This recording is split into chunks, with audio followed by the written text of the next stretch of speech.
Sir हाँ? आपकी शादी नहीं हो सकती। क्यों? रहने के लिए इतने घर देख रहे हैं हाँ। तो शादी के लिए कितनी लड़कियां देखेंगे। मनपसंद घर नहीं मिला तो पुलिस क्वार्टर तो है ही। सर हाँ, उस दुकानदार ने यही घर कहा था। देखते हैं।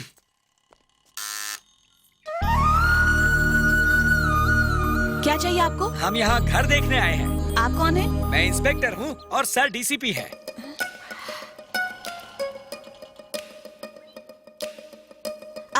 आप यहीं रुकिए।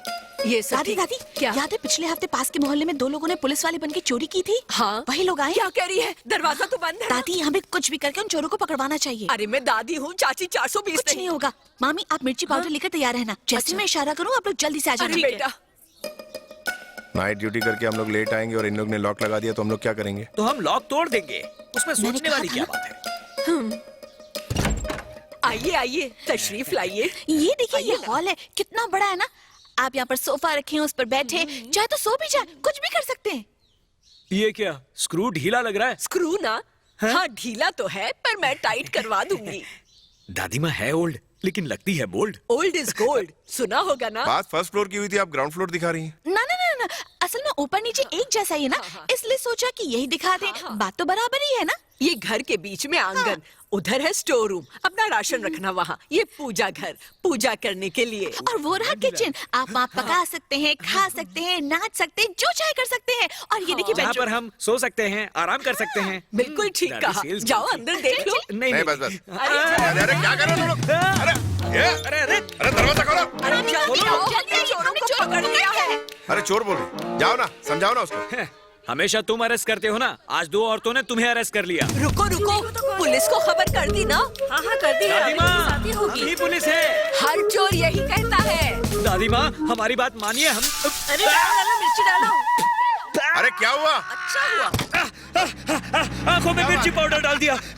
ये क्या सर आप हंस रहे हैं। अरे आइए पुलिस साहब। क्या बात है मैडम? दरवाजा संभाल के खोलना, अंदर तो हट्टे कट्टे मुस्टंडे हैं। बंदूक में गोली तो है ना? वो जैसे ही सामने है उनकी पिटाई करना। छोड़ना मत इनको, दोबारा किसी के घर में चोरी ना करे। सर आप हाँ? ये सब क्या है? आप इनको चोर कह रही हैं? ये हमारे नए डीसीपी हैं। चोर पुलिस वाला है। हमसे मिस्टेक हो गई बड़ी वाली, हमें माफ कर दीजिए। पिछले हफ्ते उस गली में ऐसा ही हादसा हुआ था, इसलिए हम घबरा गए थे। मेरी पोती को गलतफहमी हो गई। सॉरी, माफ कर दीजिए हमें। साहब जी चलिए दरवाजा वहाँ है, दिखता नहीं है। देखूंगा कैसे आंखों में मिर्ची पाउडर डाल दिया है।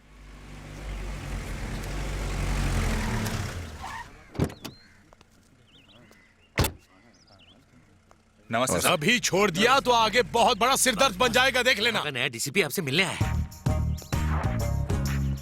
Welcome deputy commissioner. नाम शस्ट शिवा, गांव मलकापुर। अभी तक 7 जगह ट्रांसफर हुए, ये 8वीं पोस्टिंग है। किसी भी जगह तुम ज्यादा दिन नहीं टिकते, बहुत ईमानदार आदमी हो। मेरे आदमियों ने बताया तुम्हारे यहाँ आने से यहाँ पर थोड़ा बहुत चेंज हुआ है। तुम क्या देख रहे हो भाई? मैं यहाँ बैठा हूँ और बैठे बैठे पता चल जाता है मुझे कि इंडिया में कहाँ क्या हो रहा है, मगर मेरे बारे में कोई कुछ नहीं जानता। मैं जानता हूँ। हैं? तुम्हारा असली नाम भीखू सिंह, उम्र 63 साल, गांव का नाम खलासीगंज। इस शहर में 123 दारू की दुकानें हैं, जिनमें से 116 तुम्हारी और जिनमें से 36 गैर कानूनी है। खलासी नदी से रेत ढोने वाली 80 लॉरियों में से 75 तुम्हारी, जिनमें से 30 गैर कानूनी ढंग से चलाई जा रही। 18 प्राइवेट बसें दूसरे शहर में जाती है, वो भी बिना परमिट के। 4 लॉज बेनामी है जिसे तुम चला रहे हो, जहाँ गैर कानूनी धंधे होते हैं। तुम्हारी 3 शिप्स हैं और 2 पटाखों की फैक्ट्रियां हैं जो शिवाकाशी में है।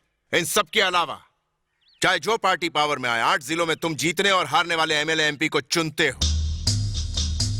तुम हो जनरल सिंह, किंग मेकर। इसके बावजूद तुम्हारी ना तो कोई खबर पेपर में छपती है और ना ही कोई फोटो। इतना सब जानते हो तो मुझे चैन से रहने नहीं दोगे तुम। लेकिन अगर एक्शन लिया तो मैं तुम्हें छोड़ूंगा नहीं, क्योंकि तुम पैसे खाते नहीं हो। रिश्वत तुम लेते नहीं हो, तो अब बताओ कहाँ ट्रांसफर करवाऊं तुम्हारा? इस गधे ने कहा मैं रिश्वत नहीं लेता। अरे किसने किसने कहा था ये सब? अरे क्या खड़े क्या हो? कुर्सी तो साहब को चाय पानी लेकर आओ। मुझे तुम्हारी मदद चाहिए। हाँ हाँ बोलो, क्या मदद चाहिए? मेरी ड्यूटी अच्छे से निभाने में तुम मेरे काम आ सकते हो। वो कैसे भला? तुम्हारी गाड़ियां स्पीड लिमिट तोड़ के तेजी से भागती और दनादन एक्सीडेंट होते हैं। उन सबको कानून के दायरे में रह के गाड़ी चलानी होगी। दारू पीना सेहत के लिए हानिकारक है, फिर भी लोग बिंदास पीते हैं। मुझे उनकी फिक्र नहीं है, भाड़ में जाए साले। मगर टल्लियों के सड़क पर हंगामा करेंगे तो मैं उन्हें छोड़ूंगा नहीं। मुझे तुम्हारे गैर कानूनी धंधे से कोई मतलब नहीं, पर तुम्हें उन गुंडे मवालियों को रोकना होगा जो तुम्हारा नाम लेकर बदमाशी करते हैं। अगर तुम नहीं रोकोगे तो मैं रोकूंगा। तुम्हारी बिना लाइसेंस की दारू की दुकान है, मुझे कोई फर्क नहीं पड़ता, मगर तुम्हारी दारू की दुकानें मंदिर और स्कूलों के पास है, उनसे पब्लिक को परेशानी होती है। यह मुझसे बिल्कुल बर्दाश्त नहीं होगा। उन्हें कहीं और ले जाओ। अगर तुम्हें यह सब मंजूर है तो मैं तुमसे रिश्वत ले लूंगा। मेरे ख्याल से बात तो तुम ठीक ही कह रहे हो, एकदम करेक्ट है, हैं? ठीक है, मुझे सब मंजूर है। अरे दो भाई, साहब को दो। लीजिए, चलता हूं। ए भाई, तुम मलकापुर के हो ना? लेकिन तुमने जात क्या बताई थी? वो तो मैंने बताया ही नहीं। ओह, बॉस क्या किया आपने? उसको मस्का लगाने की क्या जरूरत थी आपको? अरे मुझे लगता है वो अपनी ही जात वाला है। क्या कहना चाहते हैं आप? अरे उसका टशन नहीं देखा तुमने? तो उसकी हर बात मानना जरूरी था क्या? उसने हम पे हुक्म नहीं चलाया, प्यार से बात की। इससे पहले जितने भी आते थे खाते पीते थे, डकार भी नहीं लेते थे और फुर्र हो जाते थे। ये बंदा उन सबसे अलग ही है। ये तो हम भी जानते हैं कि वो दारू की दुकानें हमारे नाक में दम कर रही हैं। उनको वहाँ से हटा के देखते हैं। हा हेयर स्पा में स्टीम लेके मजा ही अलग आता है। ये नौटंकी करने से अच्छा है जाके अपने बाल कटवा दो। तू जलना बंद कर, मेरे बाल तुझसे अच्छे इसलिए जलती है ना। तुझे पता है क्या, सड़क पिक्चर में संजू बाबा के बाल, धूम पिक्चर में जॉन बाबा के बाल, इन सभी लोगों ने मेरा स्टाइल कॉपी किया था। तुम स्टाइल ही मारते रहोगे या जाके घर के लिए कुछ पैसे कमा के लाओगे? अब क्या करूं मैं? पिछले हफ्ते जिस दूल्हे की शादी करवाने गया था, जैसे मैंने उसका चेहरा देखा तो मेरे तो होश उड़ गए और चोटी भी खड़ी हो गई। तभी मुझे याद आया कि इस लड़के की शादी तो मैंने पिछले हफ्ते करवाई थी। मुझे गुस्सा आया और मैंने लोटा उठा के दे मारा उसके सिर पर। मैंने कहा मैं एक बीवी को झेल नहीं पा रहा हूँ और तू दो शादी कर रहा है। उसने एक उल्टे हाथ की मुझे खींच के दी और कहा कि वो तो मेरा जुड़वा भाई था। अब इसमें मेरी क्या गलती? अच्छा, तुमसे गलती नहीं होती? तुमसे शादी करके की ना? ठीक है, जाओ कुछ काम करके पैसे कमा के लाओ, खाली हाथ मत चले आना। ठीक है, जाता हूँ, पहले बालों पर काला टीका तो लगाओ। बाल तो काले ही है ना? देखा तुमने, आजकल गुंडे बदमाश बाहर लटकते नहीं है बस के। हाँ, जब से हमारे नए डीसीपी आए हैं ना, तब से सब अच्छा ही हो रहा है। अरे मेरी चेन कहाँ गई? पुलिस स्टेशन ले चलो। सबको चेक करो, किसी को जाने मत देना।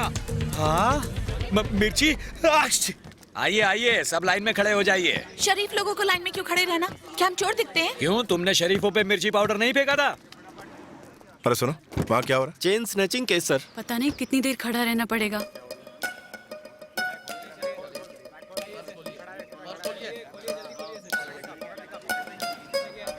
वो मुझे ऐसे क्यों घूर रहा है? हाथ निकालो हमें जेब कॉलेज से। के लिए देर हो रही है, पहले हमारी चेकिंग कर लीजिए। ए परम, पहले इनको चेक करो। लेडी पुलिस आकर इन्हें चेक करेगी, मैं नहीं कर सकता। पर हमें कॉलेज के लिए देर हो रही है। ठीक है, जाने दो इनको। सर, अपनी ड्यूटी के बीच में किसी को आने नहीं दे सकता, क्योंकि मैं पुलिस वाला नहीं, चोर हूँ ना। क्या है, तुम लोग जा सकती हो। पर बस, चेकिंग पूरी होने के बाद जाएगी। तो हम कॉलेज कैसे जाएंगे? ऑटो से चली जाओ। पैसे? क्यों भाई, कॉलेज जाती है, पर्स में 100-200 रुपए नहीं रखती? इतने पैसे क्यों चाहिए? हमारे पास बस पास है ना। अगर पास गुम हो जाए तो आने जाने के लिए 30 रुपए लगेंगे और लंच के लिए दही चावल अचार रखा है। तो कॉलेज में हम इतने सारे पैसे लेकर क्यों जाएं? ठीक है, मैं पैसे देता हूँ। अरे सुनो, ऑटो बुलाना। हम अनजान लोगों से पैसे नहीं लेते। कर्ज समझ के पैसे ले लो, बाद में दे देना। लगता है कुछ गड़बड़ है। सर, रोज रात देरी से घर पहुंचता हूँ, खाना भी नहीं मिलता, बीवी गुस्सा करती है। कम से कम आज तो जल्दी छोड़ दो। थोड़ी देर और रुकते हैं, फिर चलते हैं। ना ये खुद शादी करेगा, ना मुझे शादी के मजे लेने देगा। क्या बड़बड़ा रहे हो? मैं कह रहा था, शादी ना करने वाले लोग कितने सुखी होते हैं। कौन हो तुम लोग और कहाँ से आ रही हो? सर, पिक्चर देखने गए थे। पिक्चर देखने? बिना हस्बैंड के? कौन सी पिक्चर देखी? दिल तो पागल है। रहती कहाँ हो? यहीं पास में। पास में? लेकिन यहाँ बहुत अंधेरा है, ये टॉर्च लो और जाओ। नहीं, हम चले जाएंगे। ले जाओ, कोई बात नहीं। कल अपने पति के हाथों पुलिस स्टेशन भिजवा देना। हाँ। ठीक है साहब, आपकी मूछें बहुत अच्छी हैं। आपका टॉर्च सर, आपने मेरी वाइफ की हेल्प की, thank you very much sir. बड़ा आया वाइफ वाला। क्या रे, कैसा मर्द है तू? बीवी को अकेली लास्ट शो में फिल्म देखने भेजता है? उसके साथ जाना चाहिए ना। एक तो अपने से छोटी उम्र की लड़की से शादी करता है और उसका ठीक से ख्याल भी नहीं रखता। हाँ, जब कोई बदमाश उठाकर लेके जाएगा, कुछ गलत हो जाएगा तो यहाँ आएगा कंप्लेंट करने। क्यों? शहर में औरतों की इतनी सारी आबादी है, उन सबके बॉडीगार्ड बन के घूमते रहे हम लोग। परम सुनो सर, उन सारे पतियों को जेल में डालो जो अपनी पत्नियों को नाइट शो देखने अकेले भेजते हैं। Yes sir. एक बार इसकी शादी हो जाए फिर पता चलेगा। क्या बोला? कुछ नहीं सर, टॉर्च चेक कर रहा था। बच्चे मन के सच्चे, सारी दुनिया के। बेटा कान में मुतना नहीं।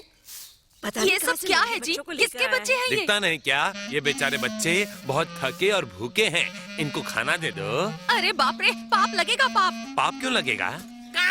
हाँ?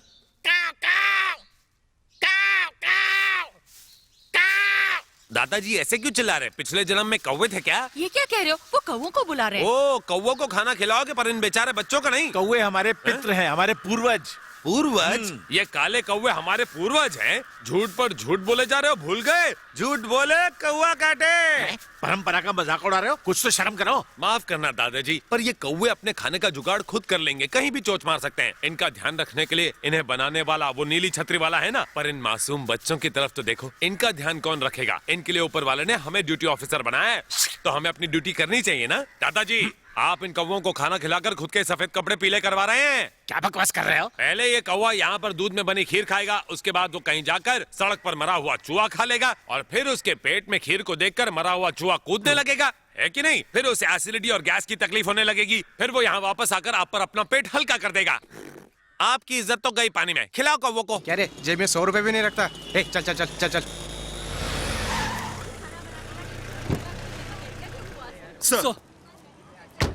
सर, उसके पास लाइसेंस नहीं था, इसीलिए 50 रुपए मांग रहा था, लेकिन उसके पास वो भी नहीं थे। वाह, मान गया तुम्हें। 50 रुपए में अपना जमीर बेचते हो, तुम्हें तो उससे 500 रुपए लेने चाहिए थे। अगर 500 रुपए मांगते तो वो छक मार के लाइसेंस बनवा के लाता। क्या कह गए सर? रिश्वत लेनी है या नहीं लेनी? बात कुछ पल्ले नहीं पड़ी। आजकल तो बड़ी खोई खोई सी लगती है। सर वहाँ पर नाकाबंदी कर दी। जीसीपी वहाँ खड़े हैं, मैं उन्हें ऑटो का पैसा देकर आती हूँ। अरे लेकिन बस चली जाएगी। मैं उससे पहले आ जाऊंगी ना। कब खत्म होगा ये सब? इसका फैसला अब अगले महीने की 10 तारीख को होगा। तुमने तो कहा था 1 दिन का काम है ये। सर आज ही काम हो जाएगा। ओ हेलो, ये क्या है? उस दिन आपने ऑटो का किराया दिया था ना, ये लीजिए उसके पैसे, 60 रुपए। रुको रुको, 120 रुपए की जगह 60 रुपए क्यों दे रही हो? 120 रुपए? मीटर में तो सिर्फ 60 रुपए दिखाए थे। लेकिन उसने रिटर्न भाड़ा लिया ना, मुझे उसको वो भी तो देना पड़ा। मर गई। ये 60 रुपए वापस देने के लिए पूरी रात जागकर मिर्ची के पैकेट बनाए हैं, और पैसे मैं कहाँ से लाऊंगी? अरे भावना! हाँ? अरे बाप रे, मेरी बस निकल गई। अब मैं कॉलेज कैसे जाऊंगी? ऑटो पकड़ लो। ऑटो का किराया? कुछ रातें और जाके मिर्ची के पैकेट्स बना लेना, जब पैसे जमा हो जाए तो मुझे लौटा देना। डब्बे में दही चावल और अचार तो रहता ही है। नहीं, आज मैं दाल चावल आई हूँ। वो भी ठीक है। अब ये तुम्हारा पैसा उठाओ और यहाँ से 9 2 11 हो जाओ। ये लो पकड़ो वरना लेट हो जाएगा। ए, ऑटो हटो। पर ये तो आपके पैसे हैं। वो सूद समेत ले लूंगा मैं। सुन। हाँ सर। कहाँ गए तू? गांधीनगर। कौन सा एरिया? माधवबाग। थाने का नंबर पता है ना? जी सर। इनको कॉलेज छोड़ने के बाद मुझे फोन कर। ठीक है सर। जाओ। हाँ जनार्दन। Yes sir. जाओ जरा ऑटो का पीछा करो। जी। उन्होंने तुम्हें फोन करने को क्यों कहा? वो क्या है ना, मेरी शक्ल थोड़ी गुंडे मवाली की तरह है, इसलिए उन्हें शक हुआ होगा। वैसे मैडम वो क्या आपके रिश्तेदार लगते हैं? बड़ी फिक्र है उन्हें आपकी। नहीं, ऐसी कोई बात नहीं है। अब ऐसी कोई बात नहीं है तो उन्होंने अपना हवलदार हमारे पीछे क्यों लगाया है? मैडम, शिवा सर के आने के बाद शहर का नक्शा ही बदल गया है। दिन दहाड़े होने वाली गुंडागर्दी भी बंद हो गई है। अब देखिए ना, ऑटो चले ना चले, लेकिन मीटर एकदम सही चलते हैं। बहुत ईमानदार है हमारे नए डीसीपी।